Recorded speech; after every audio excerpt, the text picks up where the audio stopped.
क्या आप फर्क कर सकते हैं कि इन मैट्रिसेस में कौन सा मैट्रिक्स यूनिट मैट्रिक्स है, कौन सा रो मैट्रिक्स है, कॉलम मैट्रिक्स कौन सा है और नल मैट्रिक्स कौन सा है? अगर आप इनको देख के नहीं समझ सकते तो वीडियो आपके लिए है। तो सबसे पहले हमने बच्चों एक्सरसाइज 3.2 के क्वेश्चन नंबर 1 को सॉल्व करना है। क्लास 10th की मैथ को हमने स्टार्ट किया हुआ है। तो चलिए सबसे पहले हम क्वेश्चन नंबर 1 के अंदर देखते हैं कि हमने क्या करना है। क्वेश्चन नंबर 1 के अंदर बच्चों हमने आइडेंटिफाई करना है, हमने यहाँ पे शिनाख्त करनी है यूनिट मैट्रिसेस की, रो मैट्रिसेस की, कॉलम मैट्रिसेस की और नल मैट्रिसेस की। तो इनको सॉल्व करने से पहले हम ये समझ लेते हैं कि ये हमारे पास मैट्रिसेस हैं क्या। तो बच्चों सबसे पहले हम बात कर लेते हैं यूनिट मैट्रिक्स की। तो यूनिट मैट्रिक्स वो होता है जिसमें हमारे पास जो मेन डायगोनल एंट्रीज होती हैं ये सारी की सारी जो है वो 1 हो। अगर किसी मैट्रिक्स में जैसे हमारे पास ए बी सी डी, ये हमारे पास बच्चों एक मैट्रिक्स हो और इसमें हमारे पास ये वाली जो एंट्रीज होती हैं इनको हम कहते हैं मेन डायगोनल एंट्रीज, और ये वाली जो होती हैं इनको हम कहते हैं नॉन डायगोनल एंट्रीज। अगर हमारे पास किसी मैट्रिक्स के अंदर मेन डायगोनल एंट्रीज जो हैं ये सारी की सारी 1 हो, क्या हो 1, तो हमारे पास जो मैट्रिक्स होगा वो यूनिट मैट्रिक्स होगा। नेक्स्ट हमारे पास है रो मैट्रिसेस। रो मैट्रिसेस क्या होता है? जिस मैट्रिक्स के अंदर सिर्फ एक रो हो, ऐसा मैट्रिक्स जिसके अंदर सिर्फ एक रो हो वो हमारे पास क्या होगा? Row matrix. अब हमने पढ़ा था रोज क्या होती हैं, हमने पढ़ा था हॉरिजॉन्टल जो लाइंस होती हैं उनको हम रोज कहते हैं। तो यहाँ पे सिर्फ एक ही रो है, हमने कॉलम को नहीं यहाँ पे चेक करना, तो यहाँ पे सिर्फ एक ही रो है तो हम बोलेंगे ये हमारे पास क्या है? Row matrix. नेक्स्ट है कॉलम मैट्रिक्स। नाम से ही पता चल जाएगा कि इसके अंदर सिर्फ एक कॉलम है और कॉलम हमेशा ऊपर से नीचे की तरफ होते हैं।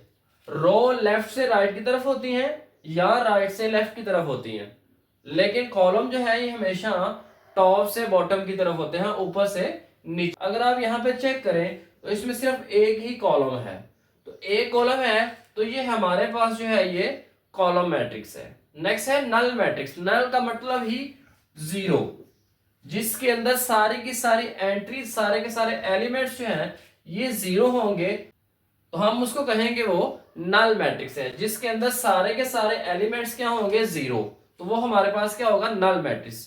तो चलिए आप क्वेश्चन की तरफ बढ़ते हैं। अब देखते हैं कि हमारे पास ये कितनी आसानी से हम इसको सॉल्व कर लेते हैं। तो पहला चेक करें, अगर आप गौर करें बच्चों यहाँ पे सिर्फ एक ही रो है, तो अगर एक ही रो है तो इसको हम बोलेंगे कि ये रो मैट्रिक्स है। सिर्फ आपने यहाँ पे नाम लिख देना है कि ये रो मैट्रिक्स है। नेक्स्ट चेक करें, यहां पे सिर्फ जीरो है। अगर जीरो है तो इसका मतलब है सारी की सारी एंट्रीज जीरो हैं, तो जीरो है तो हम इसको बोलेंगे कि ये हमारे पास नल मैट्रिक्स है। नल मैट्रिक्स हमने पढ़ा है जिसके अंदर सारे के सारे एंट्रीज क्या होंगी? जीरो होंगी। नेक्स्ट हमारे पास सी है, तो सी में अगर आप चेक करें तो यहाँ पे मेन डायगोनल एंट्रीज जो है ये 1 है, बाकी जीरो है। नॉन डायगोनल एंट्रीज, जो डायगोनल एंट्रीज है ये हमारे पास जीरो है, तो इसको हमने बोलना है कि ये हमारे पास यूनिट मैट्रिक्स है। यूनिट भी कह सकते हैं इसको, आइडेंटिटी भी कह सकते हैं। इसके दो नाम है बच्चों, आपने याद रखने हैं, एक यूनिट मैट्रिक्स है और दूसरा आइडेंटिटी मैट्रिक्स है। नेक्स्ट अगर आप चेक करें डी को, तो डी में सारे के सारे एलिमेंट्स जीरो हैं। सारे के सारे एलिमेंट्स ही जहां पे जीरो हो तो हमने पढ़ा था कि वो हमारे पास नल मैट्रिक्स है। नल मैट्रिक्स जिसमें सारे के सारे एलिमेंट्स सिफर हो। सेकंड लास्ट ई, तो यहां पे अगर आप गौर करें तो आपके पास सिर्फ एक ही कॉलम है, ऊपर से नीचे सिर्फ हमारे पास एक ही कॉलम है। अब यहाँ पे क्योंकि एक ही कॉलम है तो इसको हमने बोलना है, तो ये हमारे पास कॉलम मैट्रिक्स है। कॉलम मैट्रिक्स वो है जिसमें सिर्फ एक ही कॉलम हो। नेक्स्ट हमारे पास एफ है, एफ भी हमारा ई की तरह ही है, इसमें भी एक ही कॉलम है, तो इसलिए इसको हमने बोला है कि ये कॉलम मैट्रिक्स है। ये हमारे पास क्या है? Column matrix. तो ये थे बच्चों क्वेश्चन नंबर 1।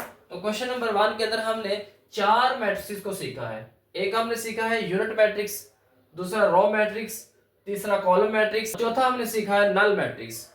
यूनिट मैट्रिक्स वो होता है जिसमें डायगोनल एंट्रीज जो है वो 1 हो, मेन डायगोनल एंट्रीज 1 होंगी, तो हमारे पास जो मैट्रिक्स होगा वो यूनिट मैट्रिक्स होगा। नेक्स्ट हमने सीखा है रो मैट्रिक्स, जिसके सिर्फ अंदर एक ही रो हो, ऐसा मैट्रिक्स जिसमें सिर्फ एक ही रो हो, रो मैट्रिक्स होगा।